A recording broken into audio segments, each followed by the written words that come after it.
Quantum chemistry की unit number 3 के अंदर आप लोग बॉन्डिंग थ्योरीज का क्वांटम मैकेनिकल ट्रीटमेंट पढ़ रहे थे। अभी तक आप लोग एचएमओटी का, वीबीटी का और एमओटी का क्वांटम मैकेनिकल ट्रीटमेंट कर चुके हो और लास्ट लेक्चर के अंदर आप लोगों ने देखा था कि आपके एमओटी के अंदर और वीबीटी के अंदर बेसिक डिफरेंसेस क्या होते हैं। आज हम लोग कंपैरिजन करने वाले हैं आपके वीबीटी का और एमओटी का, और उसके बाद देखेंगे कि आप लोग किस तरीके से आयनिक टर्म को देखते हो और कोवलेंट टर्म को देखते हो अपने वेव फंक्शन के अंदर corresponding to MOT and VBT. तो स्टार्ट करते हैं आज के इस लेक्चर को।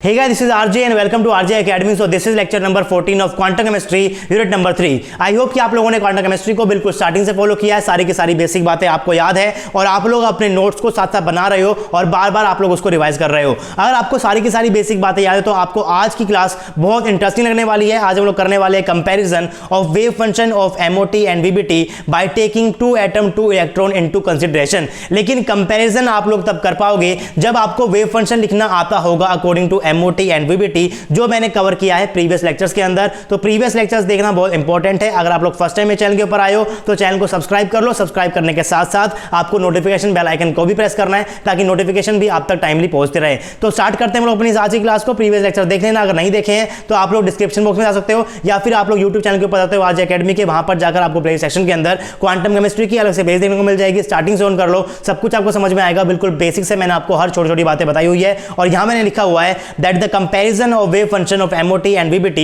is possible by taking 2 atom 2 electron into consideration। आप लोग पढ़ चुके हो VBT का क्वांटम मैकेनिकल ट्रीटमेंट भी और आप लोग पढ़ चुके हो MOT का क्वांटम मैकेनिकल ट्रीटमेंट भी। वहां पर आपने कहा था कि MOT के अंदर आप लोग पढ़ते हो H2 पॉजिटिव को भी, H2 को भी और H2 नेगेटिव को भी, लेकिन VBT हम लोग किसको पढ़ते हैं? यहां पर पढ़ने वाले हो H2 को और H2 नेगेटिव को। दैट मींस आप लोग H2 पॉजिटिव को VBT के क्वांटम मैकेनिकल ट्रीटमेंट पढ़ते वक्त उसको नहीं पढ़ते हो। क्यों नहीं पढ़ते हो? क्योंकि आप लोग VBT के अकॉर्डिंग 1 इलेक्ट्रॉन सिस्टम को एक्सप्लेन नहीं कर सकते, यानी कि आपके पास वहां पर मिनिमम 2 एटम 2 इलेक्ट्रॉन होने चाहिए। और इसीलिए हम लोग यहां पर क्या करने वाले हैं, H2 के फंक्शन को लेकर चलेंगे और हम लोग क्या करेंगे, यहां पर कंपेयर करेंगे अपने वेव फंक्शन को according to MOT and VBT. अब नेक्स्ट मैंने यहां पर लिखा हुआ है that in case of MOT for 2 atom 2 electron the function will be, हमारे पास यहां पर होते हैं 2 atom, A atom B atom, एक इलेक्ट्रॉन और एक और इलेक्ट्रॉन। यहां पे पास क्या हाइड्रोजन एटम, पास क्या हाइड्रोजन एटम है। तो आपके पास यहां पर साइएमओ क्या हो जाएगा, psi MO is equal to 5a into में 1 प्लस का 5b इंटू में 1 इंटू में 5a ऑफ 2 प्लस का 5b of 2। And I hope कि आपको यहां पर साइएमओ लिखना आना चाहिए। ये मैंने प्रीवियस लेक्चर के अंदर आपको अच्छे से बताया हुआ है कि आपका जो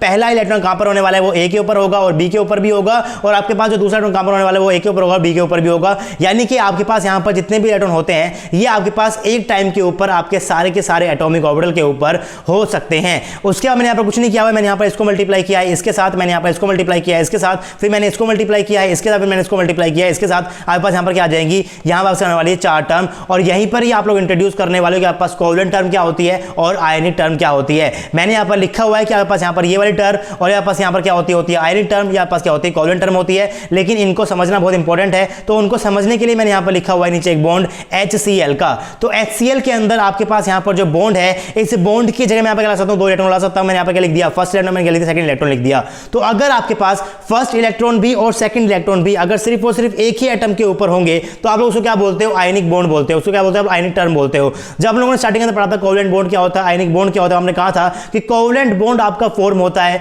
बाय शेयरिंग ऑफ इलेक्ट्रॉन। यानी कि जब कोवलेंट बॉन्ड बनेगा तो उसके पास जो 2 इलेक्ट्रॉन होने वाले हैं वो एक होने वाला है इस वाले एटम के ऊपर, दूसरा कहां पर होगा, इसके ऊपर होगा। फिर आपके पास क्या होती है, शेयरिंग होती है, और शेयरिंग के वापस क्या बनने वाला है, यहां पर कोवलेंट बॉन्ड बनने वाला है। लेकिन आयनिक बॉन्ड के अंदर आपके पास क्या होता है, कंप्लीट ट्रांसफर होता है। यानी कि आयनिक बॉन्ड के अंदर जो आपके पास ये 2 इलेक्ट्रॉन है वापस कहां पर आने वाले हैं, सिर्फ और सिर्फ एक ही एटम से आने वाले हैं। दैट मींस अगर आपके पास यहां पर बॉन्डिंग इलेक्ट्रॉन्स सिर्फ और सिर्फ एक ही एटम के ऊपर होंगे तो वो आपको रिप्रेजेंट कर रहा होगा कि आपके पास यहां पर कैसा बॉन्ड है, आयनिक बॉन्ड है। लेकिन अगर आपके पास यहां पर जो बॉन्डिंग इलेक्ट्रॉन है, एक आपके पास हुआ इधर, एक आपके पास हुआ इधर, इसे आप लोग क्या बोलते हो, कोवलेंट टर्म बोलते हो। और अगर आप लोग यहां पर इस टर्म को ध्यान से देखोगे तो आप क्या समझ जाओगे कि आपके पास यहां पर क्या लिखा हुआ है, यहां पर लिखा हुआ है कि पहला इलेक्ट्रॉन आपके पास यहां पर कहां है, ए के ऊपर है, दूसरा कहां पर, ए के ऊपर है। दैट मींस आपके पास यहां पर जो 2 इलेक्ट्रॉन है वो दोनों की दोनों पास यहां पर क्या है, सिर्फ और सिर्फ एक ही एटम के एटॉमिक ऑर्बिटल के अंदर है, दैट मीन्स आपके पास क्या होने वाली है, एक आयनिक टर्म होने वाली है। And similarly 5BO1 and 5BO2 क्या हो जाएगी, एक आयनिक टर्म ही हो जाएगी। लेकिन आपके पास यहां पर जो मैंने लिखा हुआ है दो टर्म, पास यहां पर क्या होती है, कोवेलेंट टर्म होती है। क्या लिखा हुआ है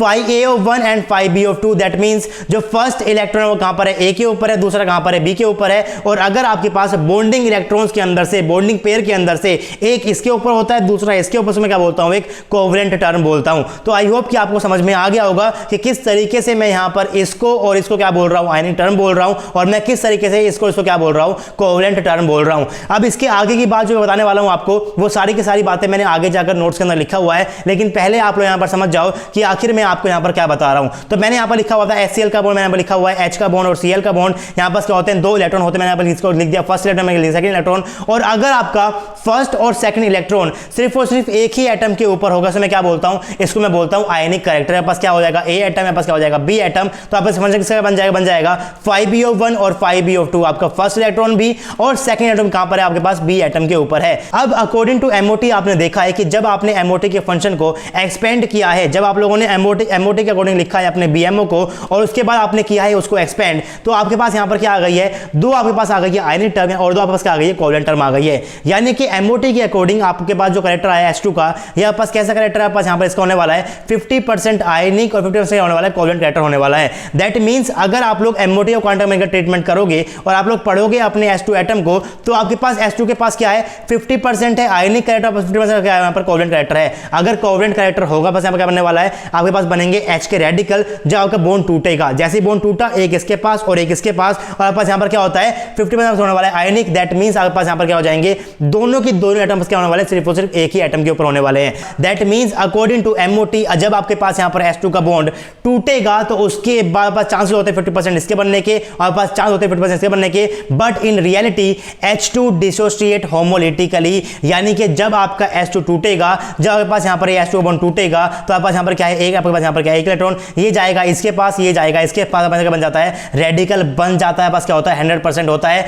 दैट मींस जब आप लोगों ने MOT के अकॉर्डिंग अपने H2 के वेव फंक्शन को लिखा है, तो वहां पर आपके पास यहाँ पर क्या आ गया है, ये आयन टर्म क्या आ गई, यहाँ पर एक्स्ट्रा आ गई है। दैट मींस MOT को पढ़ते वक्त आप लोग यहाँ पर क्या करते हो, आयनिक टर्म के ऊपर क्या करते हो, ओवर एम्फेसाइज करते हो, क्योंकि आपने देखा है कि MOT के अकॉर्डिंग जब आपने देखा है H2 का BMO, तो उसके अंदर आपके पास क्या थी, 50% चांस थे आयनिक के, 50% चांस थे कोवेलेंट के। लेकिन रियलिटी के अंदर आपके पास क्या होता है, 100% कोवेलेंट ही होता है। दैट मींस यहाँ पर आयनिक नेचर को क्या किया गया है, ओवर एम्फेसाइज किया गया है। और अगर आपके पास ये ओवर एम्फेसाइज किया गया है, तो आपको इसको रिड्यूस भी करना पड़ेगा। तो MOT के अंदर आपके पास जो ओवर एम्फेसाइज किया जाता है आयनिक पार्ट के ऊपर, उसको आप लोग रिड्यूस भी कर सकते हो थ्रू थ्योरेटिकल मॉडल। उसका नाम आपके पास क्या होता है, कॉन्फ़िगरेशन इंटरैक्शन मॉडल होता है। पास क्या होता है, एक एडवांस मॉडल है, एक थ्योरेटिकल मॉडल है। ये आपके सिलेबस के अंदर नहीं है, बट आपको नाम पता होना चाहिए। इसके ऊपर से डायरेक्ट क्वेश्चन आ सकता है कि आपके पास जो MOT के अंदर जो आयनिक कैरेक्टर को ओवर एम्फेसाइज किया गया है, उसको रिड्यूस किससे करते हैं, तो उसको रिड्यूस करते हैं थ्रू ए थ्योरेटिकल मॉडल। उसका नाम क्या होता है,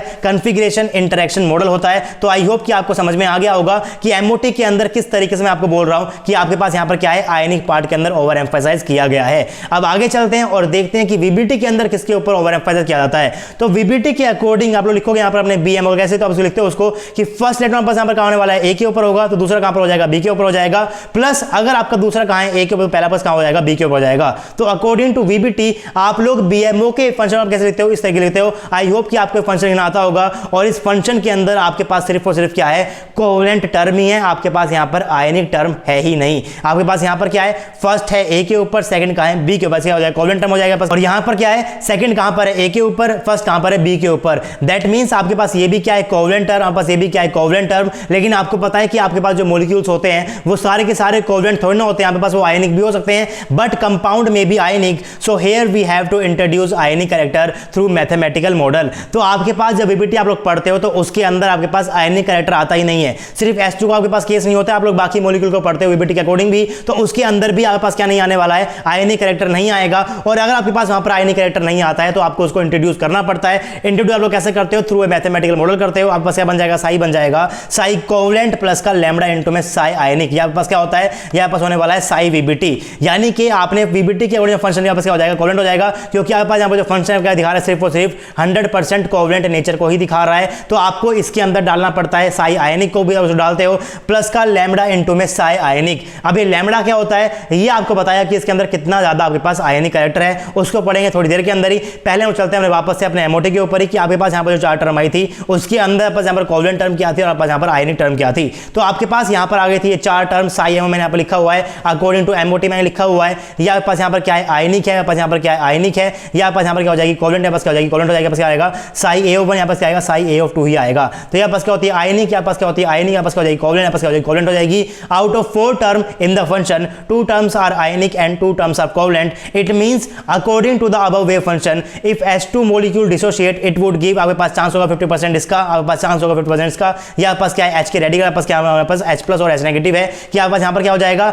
दोनों इलेक्ट्रॉन कहां पर चलेगा, एक के ऊपर चलेगा, यहाँ पास क्या होने वाला है एक इसके ऊपर चला गया, एक पास क्या चला गया इसके ऊपर चला गया है। तो एमओटी के अकॉर्डिंग जब आपका H2 मॉलिक्यूल डिसोशिएट होगा पास यहाँ पर क्या हो जाएगा 50% केसेस आने चाहिए इसके, 50% आने चाहिए इसके, but experimentally we get only H radical, that means ionic part is over emphasize and we have to reduce it. कैसे रिड्यूस करते हैं, configuration interaction model advance and theoretical model is used for this purpose. आप लोग इस model का use करते हो जिसके थ्रू आप लोग यहाँ पर जो आयनिक कैरेक्टर है उसको लोग क्या करते हो रिड्यूस करते हो। बस क्या होता है एडवांस थ्योरेटिकल मॉडल होता है, इसको लोग पढ़ने वाले पीएचडी में आगे पढ़ते हैं, अभी आपके सिलेबस के अंदर ये नहीं है। फिर मैंने यहाँ पर क्या लिखा हुआ है, similarly in VBT valence bond theory the term 5A1 5B2 plus का 5A2 and 5B1 is purely covalent but we have a number of molecule with ionic character so we have to introduce ionic term in the function as. आपको यहाँ पर आयनिक term को introduce करना पड़ेगा। कैसे introduce करते हो, psi is equal to psi covalent plus का लैम्डा इनटू में साई आयनिक। इसको मैं क्या बोल रहा हूँ अभी बोल रहा हूँ इक्वेशन नंबर 1, इसका मैं यूज करूंगा आगे जाकर।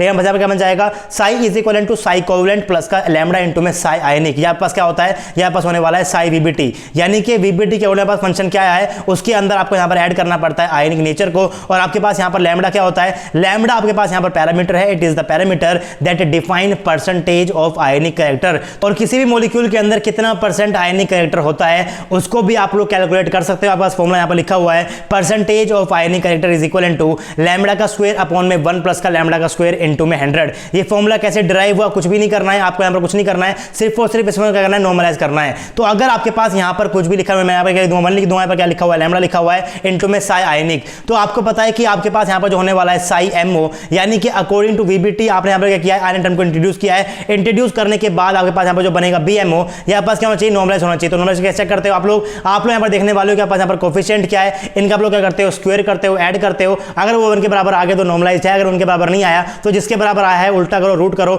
इसका अगला वापस क्या हो जाएगा फंक्शन नॉर्मलाइज हो जाएगा। तो बेसिकली आपके पास यहाँ पर जो लिखा हुआ है साई बी हमारे पास क्या है, यहाँ पर 1, यहाँ पास क्या लैम्डा है, तो मैंने यहाँ पर क्या किया 1 का स्क्वायर प्लस का लैम्डा का स्क्वायर। क्या ये 1 के बराबर है, तो नहीं है। अगर ये 1 के बराबर नहीं है तो आपके पास जिसके भी बराबर आपके पास ये आया है उसका उल्टा करो, रूट का पास क्या निकल जाएगा, यहाँ पर नॉर्मलाइजेशन कांस्टेंट निकल जाएगा। किसके बराबर आ गया, ये बराबर आ गया 1 प्लस का लैम्डा का स्क्वायर। मुझे क्या करना पड़ेगा, इसको मुझे करना है उल्टा 1 प्लस का लैम्डा का स्क्वायर, फिर मुझे करना पड़ेगा रूट, फिर मुझे क्या करना है, मुझे करना पड़ेगा इसको मल्टीप्लाई इसके साथ भी और इसके साथ। यहाँ पर क्या बन जाएगा आपके पास, यहाँ बन जाएगा normalised function will be psi is equal to 1 upon में 1 प्लस का लैम्डा का स्क्वायर इनटू में साई कोवलेंट प्लस का 1 अपॉन में अंडर रूट ऑफ 1 प्लस का लैम्डा का स्क्वायर इनटू में लैम्डा इनटू में आयनिक। तो आई होप कि आपको समझ में आ गया होगा किस तरीके से मैंने इस फंक्शन क्या किया हुआ है, नॉर्मलाइज किया हुआ है। Thus the normalised function will be, function दिखेगा and percentage of ionic character क्या होता है कि आपके पास जो आयनिक कैरेक्टर की स्टेट है उसके पास जो कोफिशिएंट है उसका स्क्वायर आपको क्या बताने वाला है कि आपके पास वो कैरेक्टर कितना है। अगर आपको देखना है कि आपके पास इसका कैरेक्टर कितना है, क्या करते हो इसके कोफिशिएंट का स्क्वायर करने वाले हो। आपको देखना है कि आयनिक कैरेक्टर कितना है, क्या करते हो इसके कोफिशिएंट का स्क्वायर करते हो। बस यहाँ पर क्या हो जाएगा आयनिक कैरेक्टर के लिए इसका स्क्वायर क्या बन जाएगा, बन जाएगा लैम्डा का स्क्वायर अपॉन में 1 प्लस का लैम्डा का स्क्वायर।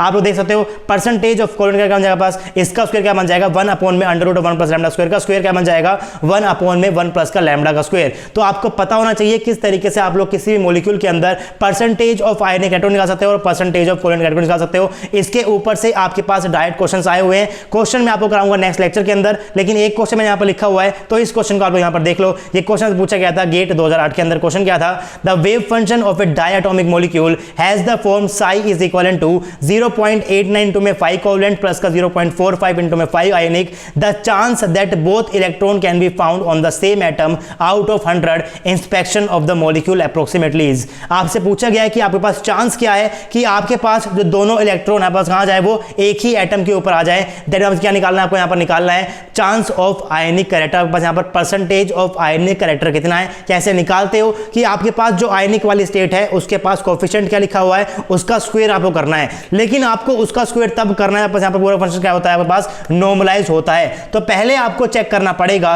कि क्या आपके पास ये फंक्शन नॉर्मलाइज्ड है या फिर नॉर्मलाइज्ड नहीं है। कैसे चेक करोगे? कोफिशिएंट ना कर लो, स्क्वायर कर लो, ऐड, अगर 1 के बराबर आया तो नॉर्मलाइज्ड है, अगर नहीं आया तो उल्टा करो, रूट लगो, उसका चिपका दो, क्या हो जाएगा? बस वो फंक्शन नॉर्मलाइज हो जाएगा। तो आपको यहाँ पर चेक करना पड़ेगा 0.89 का स्क्वायर प्लस का 0.45 का स्क्वायर आपके पास 1 के बराबर है या नहीं है, तो 1 के बराबर ही आएगा, और अगर 1 के बराबर आया that means function is normalised. और अगर ये फंक्शन नॉर्मलाइज्ड है, बस क्या निकल जाएगा? परसेंटेज ऑफ आयनिक कैरेक्टर, आपको सिर्फ और सिर्फ यहाँ पर इसका स्क्वायर करना है, 0.45 का स्क्वायर इंटू में 100 क्या बन जाएगा? 20.25% बन जाएगा। आपको बताना यहाँ पर अप्रोक्सीमेटली, दैट मींस 20 से क्या हो जाएगा? यहाँ पर सही हो जाएगा। तो कुछ भी नहीं करना होता है, सिर्फ और सिर्फ आपको स्क्वायर करने होते हैं, कई बार सिर्फ आपको ऐड करना होता है, मल्टीप्लाई करना होता है। क्वांटम केमिस्ट्री क्वेश्चन सबसे इजी क्वेश्चंस होते हैं, बट आपको उसके लिए थ्योरी को समझना पड़ेगा। तो अगर आप लोगों ने थ्योरी को समझ लिया तो आप लोग इस क्वेश्चन को विद इन 10 सेकंड्स बड़े आराम से कर सकते हो। आपको देख के पता चल जाएगा बस फंक्शन कैसा है, बस यहाँ पर नॉर्मलाइज फंक्शन है, आपको देखते ही पता चल रहा है बस कैसा है, नॉर्मलाइज फंक्शन है। सिर्फ और सिर्फ आपको इसको स्क्वायर करना है,